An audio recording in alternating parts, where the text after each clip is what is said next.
오늘은 감정이입에 대해서 살펴보도록 하겠는데요. 특히 문학에서 쓰이는 감정이입하고 상담적인 대화나 장면에서 쓰이는 감정이입의 개념이 좀 상당한 차이가 있는데 그 점을 간단하게 정리해서 살펴보도록 하겠습니다.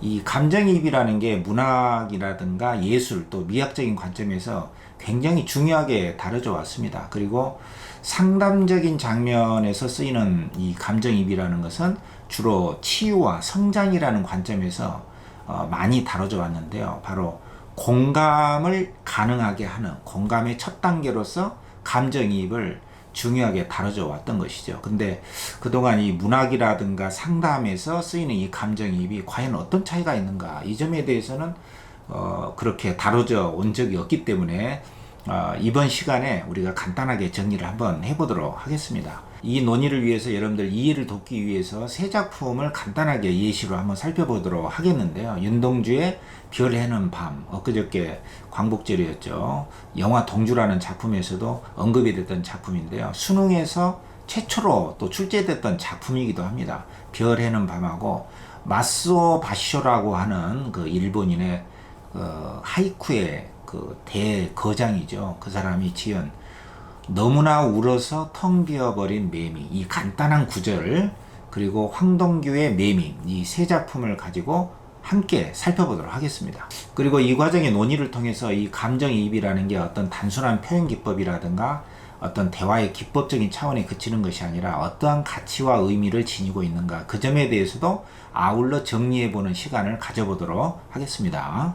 이 감정이입의 대전제는요, 이동해서, 말 그대로 감정이 이동을 해서 움직인다는 뜻이죠. 들어간다는 뜻이에요. 물론 들어간다는 것은 내 감정이 대상으로 이동해서 들어갈 수도 있고 대상이 내 감정으로 이동해서 들어올 수도 있습니다. 이 이동 방향에 따라서 문학과 상담에서의 그 차이점이 드러나기도 하는데요. 어쨌든 대전제는 감정은 고여있지 않고 흐른다, 움직인다. 그래서 감정을 파도나 물에 많이 비유를 해요. 물처럼 일렁이고 파도처럼 출렁인다. 일렁이고 출렁이다가 다시 잠잠해지고 어떤 계기, 접촉이 있으면 다시 일어나는 것. 그래서 물거품에 비유하기도 합니다. 그러니까 뭐 완전히 고여있는 게 아니고 움직이고 흐르지만 없는 것은 아니에요. 그래서 내 감정이 대상으로 들어가서 함께 느낀다. 이 점은 뭐 내 감정이 대상으로 옮겨간다거나 대상이 내 감정으로 옮겨온다거나 어떤 경우에도 공통이라고 볼 수가 있어요. 이 물을 대상이라고 하는데 이 물에는 뭐 사물도 있고 인물도 있고 다시 사물에는 자연물도 있고 인공물도 있고 식물도 있고 동물도 있고 여러 가지가 이 물에 다 해당이 됩니다. 그래서 이 감정이입이 원활하게 되면은 우리가 공감을 하게 된다. 그래서 함께 느낀다. 대상과 내가 함께 느낀다. 이렇게 말을 하기도 하고 공명을 일으킨다. 이렇게 말을 하기도 합니다. 그래서 대상과 내가 연결감, 친밀감, 유대감을 형성하게 하는 요인이 되기도 하고요.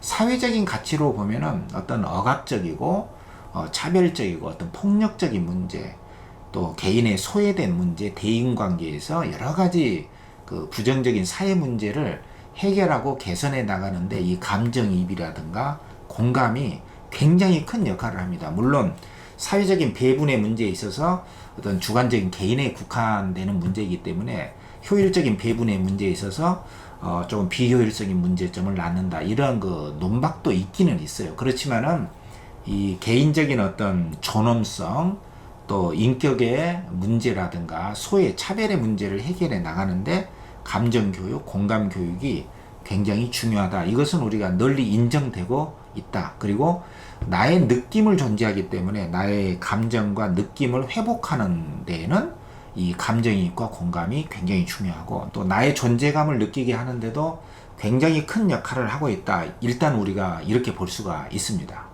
자, 그러면 문학과 상담에서 감정이입은 어떤 차이가 있는가, 이 문제인데요. 이것은 감정이입의 방향성이 문제가 되거든요. 문학 같은 경우에 특히 창작자의 입장에서 보면은 이 창작자인 내 자신의 감정의 입장에서 대상을 새롭게 해석하게 됩니다. 그러니까 대상 쪽에 내 감정이 옮겨가는 게 아니라 바깥에 보이는 사물이라든가 동물, 식물, 자연물, 인공물, 뭐 인물, 사물들, 이런 바깥에 있는 대상들을 내 자신의 감정으로 내가 옮겨와서 내가 창조적으로 주관적으로 해석하고 수용한다는 입장에서 볼 때는 상담적인 장면에서 쓰이는 감정이입과는 굉장히 차이가 나게 되는 것이죠. 말하자면은 나의 처지라든가 나의 감정, 생각, 나의 욕구에 맞춰서 대상을 내 주관적으로 수용하고 해석하는 거예요. 대상이 나의 감정 쪽으로 들어오는 것입니다. 이때는 상담적인 감정이입이나 공감하고는 엄청난 차이가 있는 것이죠. 상대방의 감정에 내가 공감하고 맞춰주고 함께 슬퍼하고 함께 기뻐하는 그런 차원이 아니거든요.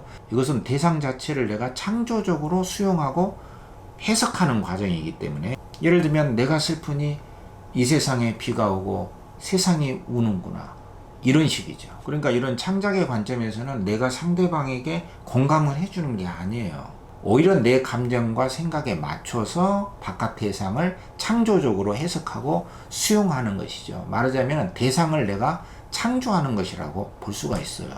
그렇지만 문학에서 내가 창작하는 입장이 아니라 감상한다면 좀 차원이 달라집니다. 왜냐하면 그렇게 써놓은 글이나 작품 또는 영화를 내가 읽거나 몰래 엿보거나 들여다보는 관점이기 때문에 그 인물의 감정이나 생각에 맞춰서 내가 그쪽으로 들어가는 것이죠. 들어가서 함께 울고 웃고 함께 느낌을 공유하는 것이라고 봐야 되기 때문에, 이 감상자의 입장에서는 상담적인 공감하고 거의 같은 개념이라고 볼 수가 있어요.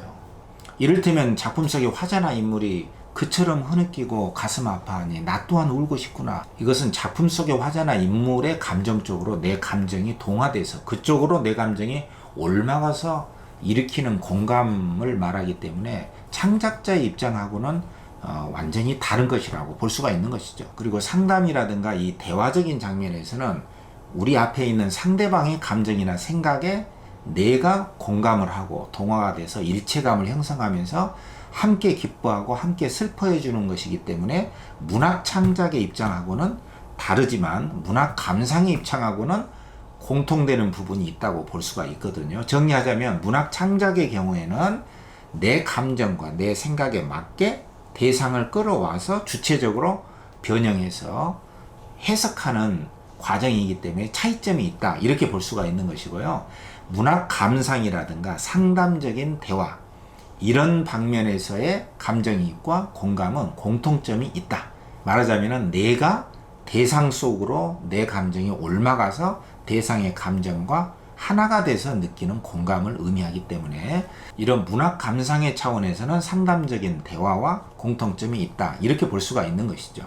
자, 근데 이 감정이입이나 공감의 정도는요, 사람마다 똑같지는 않습니다. 당연히 개별성과 보편성이 있어요.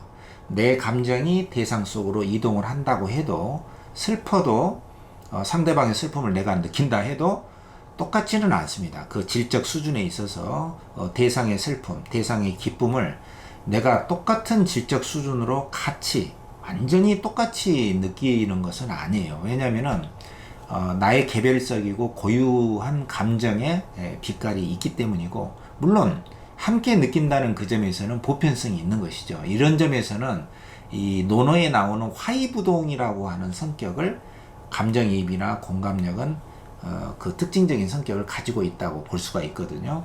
화합하되, 그러니까 같이 공감하고 함께 느낄 수는 있지만 부동, 완전히 똑같을 수는 없다. 이게 바로 감정이입과 공감에 있어서의 개별성이나 고유성과 함께 느낄 수 있는 보편성의 그 특성을 잘 반영해주는 말이라고 볼 수가 있거든요. 자, 그러면 여기서 세 편을 가지고 이 감정, 문학에서 감정이입이라든가 공감의 문제가 어떻게 구현되고 있는지 한번 살펴보고요. 이 감정이입과 공감은 과연 그 본래적인 가치와 의미가 과연 뭘까? 이 점을 한번 살펴보도록 하죠. 윤동주의 별 해는 밤을 함께 읽어보도록 하겠습니다. 계절이 지나가는 하늘에는 가을로 가득 차 있습니다. 나는 아무 걱정도 없이 가을 속의 별들을 다 헤일 듯 합니다. 가슴 속에 하나둘 새겨지는 별을 이제 다 못 해는 것은 쉬 아침이 오는 까닭이요, 내일 밤이 남은 까닭이요, 아직 나의 청춘이 다하지 않는 까닭입니다. 별 하나의 추억과 별 하나의 사랑과 별 하나의 쓸쓸함과 별 하나의 동경과 별 하나의 시와 별 하나의 어머니. 자, 이 중략 부분에 길게 서술된 부분은 논의의 편의성을 위해서 제가 좀 생략을 했습니다. 시간 관계상. 이네들은 너무나 멀리 있습니다. 별이 아스리 멀듯이. 어머님, 그리고 당신은 멀리 북간도에 계십니다. 나는 무엇인지 그리워 이 많은 별빛이 나린 언덕 위에 내 이름자를 써보고 흙으로 덮어버렸습니다. 따는 밤을 새워 우는 벌레는 부끄러운 이름을 슬퍼하는 까닭입니다. 그러나 겨울이 지나고 나의 별에도 봄이 오면 무덤 위에 파란 잔디가 피어나듯이 내 이름자 묻힌 언덕 위에도 자랑처럼 풀이 무성할 거외다. 자, 이게 윤동주의 별 해는 밤이라고 하는 유명한 시죠. 수능 출제에서도 감정이입이라는 문제로 최초로 출제가 됐던 작품이거든요. 이 윤동주라는 시인이 이 감정이입이라는 기법을 가장 뚜렷하게 사용한 흔적을 보여주는 대목이 이 밑줄 친 대목이죠. 밤을 새워 우는 벌레는 부끄러운 이름을 슬퍼하는 까닭입니다. 이 윤동주가 바라본 것은 하나의 벌레였죠. 윤동주 눈에 들어온 바깥 대상은 벌레인데 이 벌레가 운다라고 표현을 했고요. 부끄러운 자기 이름을 슬퍼한다라고 했어요. 근데 이 부끄러운 이름을 슬퍼한다, 밤을 새워 운다의 주체가 이 벌레인데 이 벌레의 마음은 바로 윤동주의 마음이기도 하죠. 그러니까 윤동주 자신의 마음, 부끄러운 마음, 부끄러운 상태에서 일지아를 살아가야 되고 또 밤새워 울고 싶은 답답한 자기의 감정을 벌레를 끌어와서 자기 감정에 맞춘 것이죠. 내 감정을 벌레에 맞춘 것이 아니라 이 벌레를 끌어다가 내 감정에 맞춘 것이에요. 이게 창작자의 마음입니다. 그리고 감상하는 우리로서는 이 구절이 드러내고 있는 이 슬피 운다라고 하는 이 슬픔하고 부끄러운 이 감정 속으로 우리의 감정이 그쪽으로 옮아가서 감상을 하게 되는 것입니다. 마치 상담 장면에서 이 구절은 상대방 내담자라고 할 수가 있어요. 이 내담자의 감정 속으로 내가 옮아가서 공감을 해주는 것이에요. 이게 감정이입이라고 볼 수가 있어요. 감상자의 입장에서. 그래서 슬피 밤을 새워 우는 이 벌레처럼 내 감정이 슬퍼질 수도 있고요. 부끄러운 이름을 슬퍼한다. 그래서 나 자신도 상대방처럼 그 부끄러운 마음을 내가 가져보게 되는 것이에요. 너도 부끄러운 마음을 가지고 있듯이 나 또한 그 부끄러운 마음을 충분히 이해하고 공감하게 되는 것이죠. 왜냐하면 나 또한 부끄러운 부분이 있을 수도 있기 때문에 이 보편적인 감정에 기반해서 우리는 감정이입을 통해서 공감력을 가질 수가 있는 것이죠. 그리고 이 마지막 부분에서도 시인의 마음에 우리가 공감을 할 수가 있어요. 내 이름자 묻힌 언덕 위에도 자랑처럼 풀이 무성할 거다. 언젠가는 자랑스러운 삶을 내가 살 수 있을 것이라 라고 하는 미래에 대한 기대감이 있기 때문에 파란 잔디가 봄이면 피어나듯이 이런 감정에 대해서 우리 독자로서 충분히 그 감정에 공감을 하고 나도 언젠가 자랑스러운 삶을 살게 될 것이라는 희망을 가질 수가 있는 것이죠. 근데 이 부분을 우리가 감정이입이라고 문학에서는 하지는 않습니다. 왜냐하면 창작자의 입장에서 감정이입을 논의하기 때문에 창작자가 자기의 입장에서 대상을 자기 감정으로 끌어온 것, 이게 바로 문학에서 감정이입이기 때문에 이것만을 우리는 문학에서 감정이입의 표현 기법이다 라고 말을 하게 되는 것입니다. 자, 그리고 짧은 시를 우리가 하이쿠라고 하는데 이 하이쿠의 대거장이죠. 마스오 바쇼의 아주 짧은 시입니다. 너무 짧아서 제목이 원래 없어요. 하이쿠에는 이 구절인데요. 너무 울어서 속이 텅 비어버린 매미. 어떻습니까, 여러분들? 이것은 사실 내 감정에 맞춰서 매미를 끌어온 것이에요. 이것도 창작자의 입장에서 해석을 한 겁니다. 내가 슬프니 매미도 처절하게 슬퍼서 우는구나. 너무 울어서 속이 텅 비어버린 이 매미의 껍질을 말하죠. 매미의 허물, 선태라고 하죠. 근데 사실 이거는 과학적인 사실에 맞지 않는 것이죠. 너무 울어서 껍질 허물을 벗은 것이 아니잖아요. 정확하게 말하면은 울어서 빈 것이 아니라 울기 위해서 비워낸 것이죠. 말하자면 껍질을 벗고 나서야 그렇게 세차게 울 수 있는 것이기 때문에 이것은 의도의 오류나 인과의 오류에 해당이 됩니다. 왜냐면은 그 껍질을 벗고 나서야 본격적으로 울기 시작하기 때문이죠. 그래서 이런 표현을 우리가 감정이입적인 표현이라고 할 수가 있어요. 왜냐면은 너무나 가슴 아프게 울고 있는 그 사람의 귀에 또는 그 사람의 눈에 들어온 것들은 다 울고 있거든요. 그래서 이렇게 가슴이 뻥 뚫릴 정도로 슬피 울고 싶은 그 찰나에 들린 그 매미 소리는 이 마스오 바쇼라는 시인의 그 귀에는 또 그 눈에는 어떻게 매미가 비쳤냐면은 너무나 울어서 텅 비어버린 존재, 그것이 매미다라고 나의 감정에 맞게 대상을 끌어왔던 것이죠. 이때 매미는 내 감정에 맞게 창조적으로 해석되고 수용된 겁니다. 일종의 시인은 창조자인 셈이죠.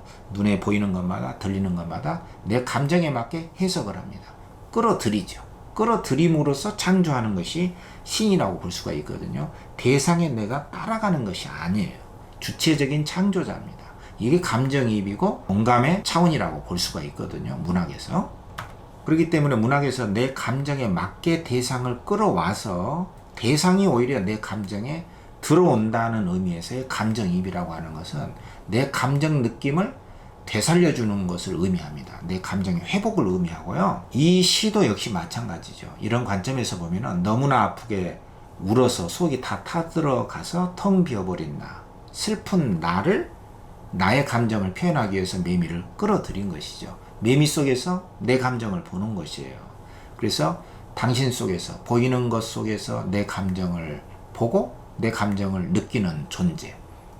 이 내 감정의 느낌을 충분히 느낄 수 있는 그 사람은 내적인 결핍감을 채워나갈 수가 있고요. 내 존재감을 그 감정 느낌 속에서 찾을 수 있는 그 존재가 됩니다. 이때의 문학도 하나의 치유와 성장의 도구가 될 수가 있다라고 볼 수 있는 근거가 여기에서 마련되는 것이거든요. 자, 황동규의 매미라는 시도 한번 읽어보겠습니다.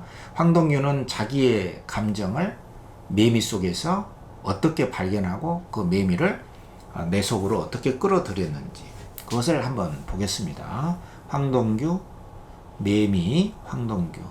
저 매미 소리, 어깨에 날개 해달기 위해 10여 년을 땅속에서 기어다닌 저 매미의 소리, 어깨에 서느라.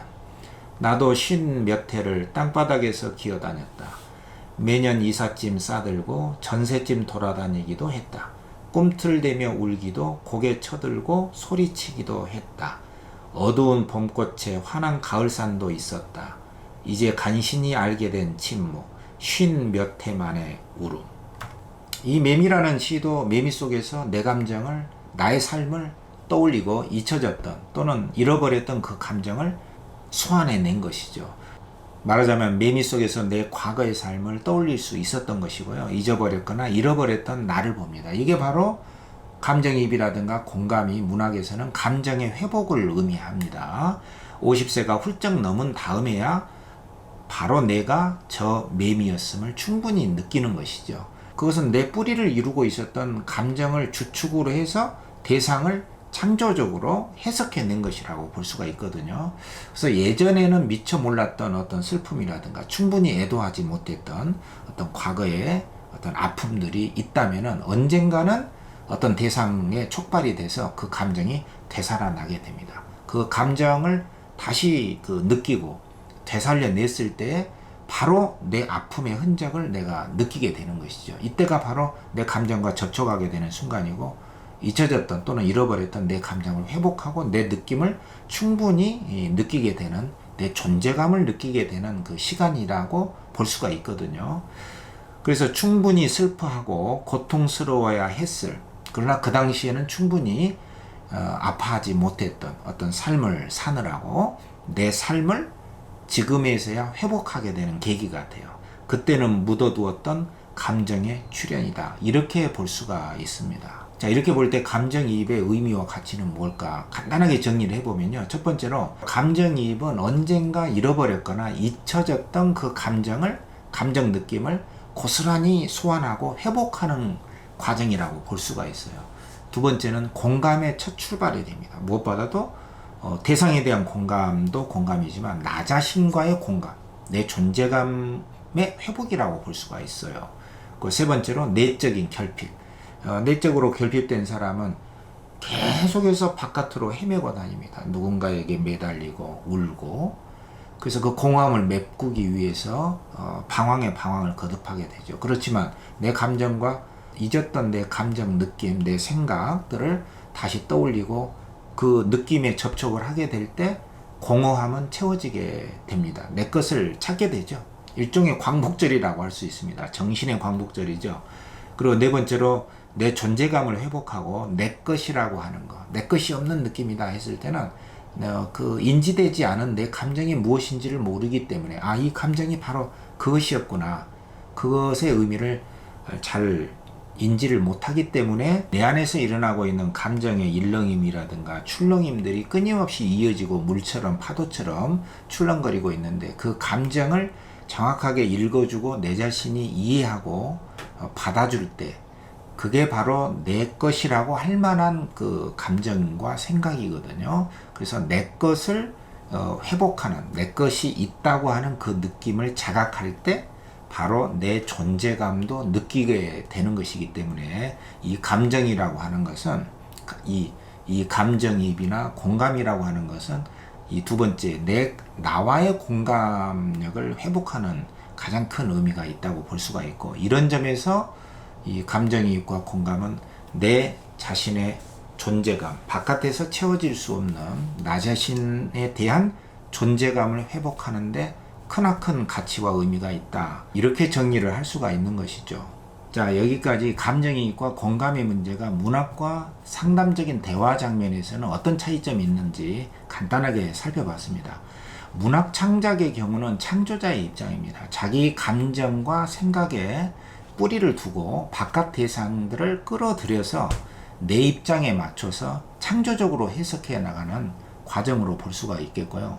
문학 감상과 상담적인 대화는 상대방 쪽의 감정을 존중해서 내가 거기에 함께 기뻐하고 함께 울어주는 공감의 장면이라고 볼 수가 있어요. 이 점에서 큰 차이점이 있습니다.